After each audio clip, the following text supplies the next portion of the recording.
Hi Sizzlers, Sue here, and time for a self-care Sunday with Sue tip. I hope you're having a great weekend and it's lovely to be with you all. Now, what I want to do with these weekly self-care tips is just give you a little idea each week that perhaps you can take forward through the week and improve the area of self-care, because it's not just about pampering ourselves with manicures and pedicures. It's looking at ways we can incorporate daily self-care into our mind, body and soul. Now, we see self-care promotion everywhere, so it's got to be a hot topic and it's got to be important. But we usually start out and we say, yes, we're going to look after ourselves, but then life takes over and, we start looking after ourselves starts taking a back seat. So today I want to talk about how we can keep the momentum going and having a self-care plan that will last not just for a day or a week, but for a life. Now, as women, traditionally we've always been caregivers and usually put ourselves last. We make sure that we nurture and support our family and friends, but when it comes to looking after ourselves, we don't usually make that a priority, and I think that that can be very detrimental to our health and also our relationships, because who wants to have someone who's irritable and tired because they're always giving and they're not making time for themselves? That quote that we often read of "we can't pour from an empty cup," that's really so true, and I know that I've been feeling that myself lately, where I've just been giving so much of my time to areas of my life but neglecting myself. So today the tip is how to create a self-care plan. And before I start, there's a couple of things you need to remember. Yes, life will get in the way. Things will mean that you have to change your plan, but you need to prioritise your self-care. It's just like doing anything. You'll prioritise going to the doctor or you'll prioritise something else, but you must make self-care a priority for you. And the other thing with a self-care plan is one size doesn't fit all. So you've got to do something that's right for you.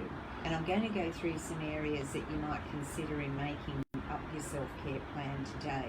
But remember that it is a fluid plan, and you can change it at any time, but it's just a matter of making that effort to write down your thoughts and see where you want to be going, and that's something that's right for you. Now, there's 6 areas of self-care that we should really be looking at if you want to have a total self-care plan. And the first one I talk about is really dear to my heart, and that's the physical side. Because if we keep our mind and body healthy and fit, we'll have enough energy and we'll feel more vitalised to take on life and work and just enjoy playing and enjoying our life.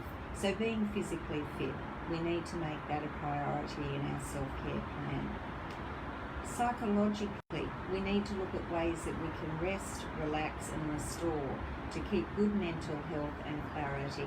And getting a good night's sleep is part of that self-care plan, because our body regenerates during that time. And so getting a good night's sleep is very important in our self-care plan.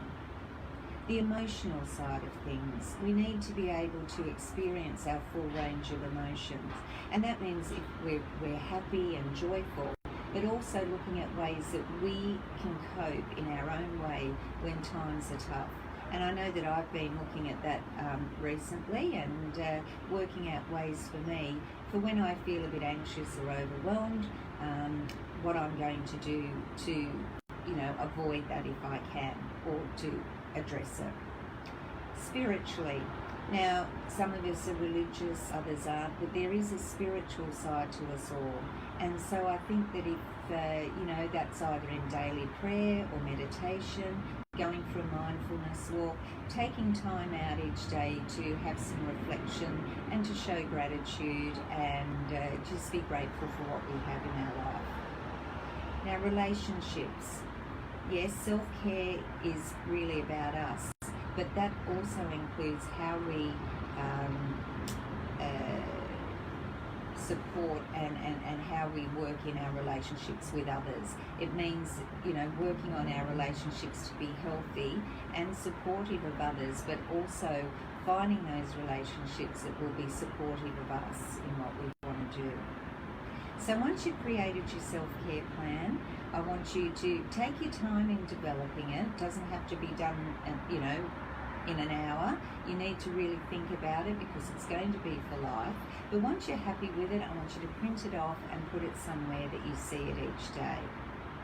It's also good to revisit it regularly because you can see how you're progressing, what's worked and what didn't. So you can reassess where you're at and also make any changes that you feel are necessary, because I know myself, sometimes I'll try some ideas and then, oh, well, that didn't work. But that doesn't mean it wasn't of value. You can always take something away from whatever you do. So now I'm going to put it over to you. We've all got 168 hours in a week.